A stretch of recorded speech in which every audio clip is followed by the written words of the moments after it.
Gente, provando que tudo ao vivo acontece sempre, enquanto nós estamos aqui falando de pesquisa, repercutindo pesquisa, vamos com uma notícia que acaba de chegar. Os presidentes Lula, mas eu nem me despeço de vocês, hein? Vocês fiquem aqui pertinho de mim que tem muita apuração para Clarice, Isabel Mega e Theo compartilharem comigo. O que o Theo vem contar? Os presidentes da República e do Congresso Nacional, Lula e Davi Alcolumbre, que estão numa situação meio esquisita nos últimos meses, se reuniram em um encontro intermediado pelos ministros Alexandre de Moraes e Cristiano Zanin. Theo Cury, conte-nos isso, por favor. Apuração do Theo Cury e também do Gustavo Uribe, âncora do Bastidores CNN. Bugou a cabeça da galera agora. Lula com Davi Alcolumbre, aí Alexandre de Moraes e Cristiano Zanin. Que história é essa? Houve uma tentativa muito grande ao longo dos últimos meses para que esse encontro acontecesse. E um esforço que veio do segmento político, de uma classe política. Hugo Mota atuou, o José Guimarães, ministro das Relações Institucionais, também atuou, José Múcio Monteiro, ministro da Defesa, atuou como uma ponte e interlocutores entre os dois, entre o presidente Luiz Inácio Lula da Silva e o presidente do Senado e do Congresso Nacional, Davi Alcolumbre. Não deu certo essa reaproximação pela classe política. O êxito veio a partir de uma interlocução e de uma atuação de ministros do Supremo Tribunal Federal. Alexandre de Moraes e Cristiano Zanin atuaram diretamente para que o presidente Lula e o presidente Davi Alcolumbre sentassem e jantassem juntos, e isso aconteceu. Ontem à noite, esse encontro aconteceu na casa do ministro Alexandre de Moraes, em Brasília, um encontro em que somente os quatro participaram. Lula e Davi Alcolumbre, Cristiano Zanin e Alexandre de Moraes. É um encontro que marca uma relação entre os dois. É considerado um marco na relação entre Alcolumbre e Lula, porque eles estão há meses sem se falar. O desgaste, o estremecimento na relação entre os dois, que tinha uma relação muito boa até o ano passado, aconteceu em novembro, quando o presidente Lula, em 20 de novembro do ano passado, anunciou a indicação de Jorge Messias ao Supremo Tribunal Federal, indo de maneira contrária ao que defendia e pretendia e desejava o presidente do Senado, Davi Alcolumbre. Alcolumbre defendia o nome de Rodrigo Pacheco, ex-presidente do Congresso, para essa vaga aberta com a aposentadoria de Luiz Roberto Barroso lá no Supremo Tribunal Federal.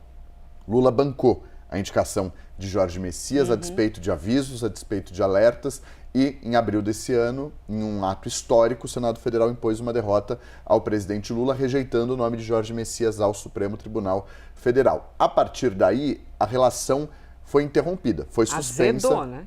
Azedou totalmente. Eles participaram de uma série de eventos juntos, mas sequer conversaram nesses eventos. Um desses eventos foi a posse de Cássio Nunes Marques na presidência do Tribunal Superior Eleitoral. Vocês vão se lembrar, eles estavam lado a lado, ombro a ombro, e não conversaram.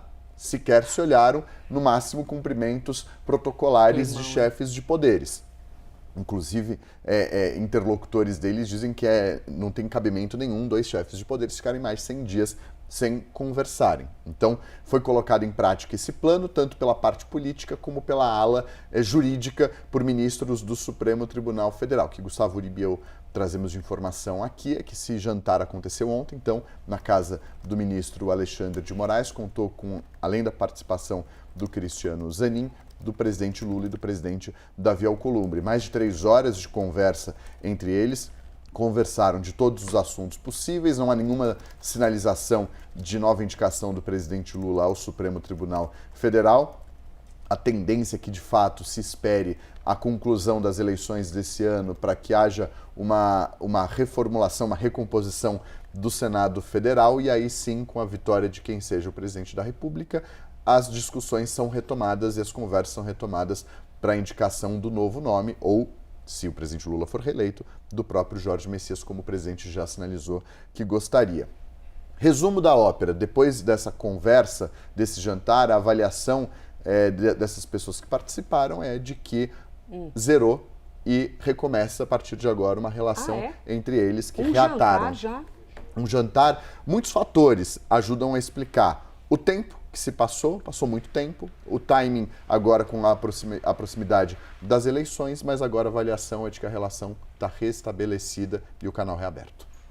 Theo Cury trazendo pra gente essa apuração, né? Aí fica por conta telespectador e telespectadora, a interpretação, essa coisa, ministro do Supremo, jantar, aí o presidente do Congresso com o presidente da República. O fato é que ocorreu esse encontro depois de meses, né, que nós temos visto aqui essa não comunicação entre Lula e Davi Alcolumbre, por inúmeros motivos e principalmente pelo que o Theo super explicou ali, envolvendo Jorge Messias.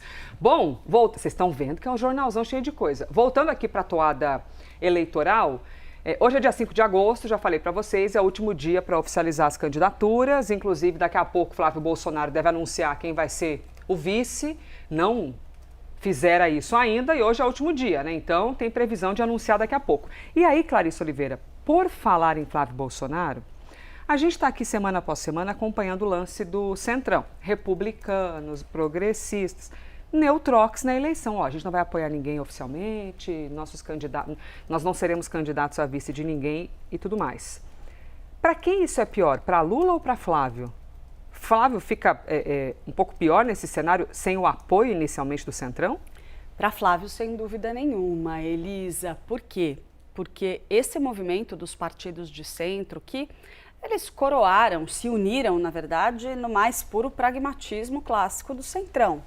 Esse movimento, ele foi inclusive em grande parte capitaneado pelo presidente Lula. Quando a gente conversa com vários líderes em vários campos políticos, a gente sabe que o presidente Lula e as forças de articulação do Palácio do Planalto trabalharam ativamente para convencer esses partidos a optarem pela neutralidade. Não havia, dentro do governo Lula, da campanha do presidente Lula, a pretensão de fato, amarrar essas legendas de uma aliança robusta em torno da reeleição de Lula, dado o atual cenário político-eleitoral, dado que muitos desses partidos têm, pelos estados brasileiros, candidaturas mais à direita. O cenário, essa pluralidade não permite essa aliança tão firme. Mas Flávio Bolsonaro estava contando com isso para tentar ampliar não só a sua ascendência junto a um eleitor mais ao centro, mas também para obter alguns benefícios cruciais numa campanha eleitoral que tratam, por exemplo, do tempo de televisão. Flávio Bolsonaro vai se lançar candidato a presidente sem uma aliança. O presidente Lula pode até não ter os partidos do Centrão bem amarrados com ele, mas ele tem partidos de esquerda, ele tem outras legendas com representação no Congresso Nacional que lhe asseguram mais tempo de TV, lhe asseguram uma estrutura robusta, uma capilaridade nos estados, candidaturas, palanques fortes distribuídos. Flávio também tem outras características positivas na sua campanha, mas de imediato esse movimento do Centrão é muito mais interessante para Lula do que para Flávio.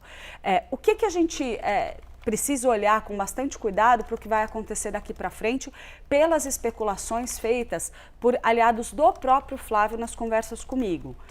Flávio vai ter que ter o cuidado para não puxar em excesso a sua candidatura para o campo da direita. É importante que ele ganhe aquele eleitor independente que o Theo Cury estava mencionando agora há pouquinho, quando a gente falava da pesquisa Quest. É importante que ele tenha também um bom contato, um bom diálogo com as mulheres. Agora, neste momento, ele está com algumas opções colocadas na mesa para vice, mas o que a gente ouve com muita força é que pode vir um anúncio de Rogério Marinho por aí. Se vier Rogério Marinho, a gente está falando de um bolsonarista bem raiz, homem, e um político tradicional na posição de vice. Então, é um desafio para Flávio, ele vai ter que buscar outros caminhos para isso. Se vier uma alternativa mulher, a gente tem até Michele nessa lista, mas a gente sabe que ali não reina muito amor, aí o jogo pode ser diferente. Mas a gente vai ter que esperar mesmo para ver qual vai ser a estratégia para contornar esse cenário que é desafiador.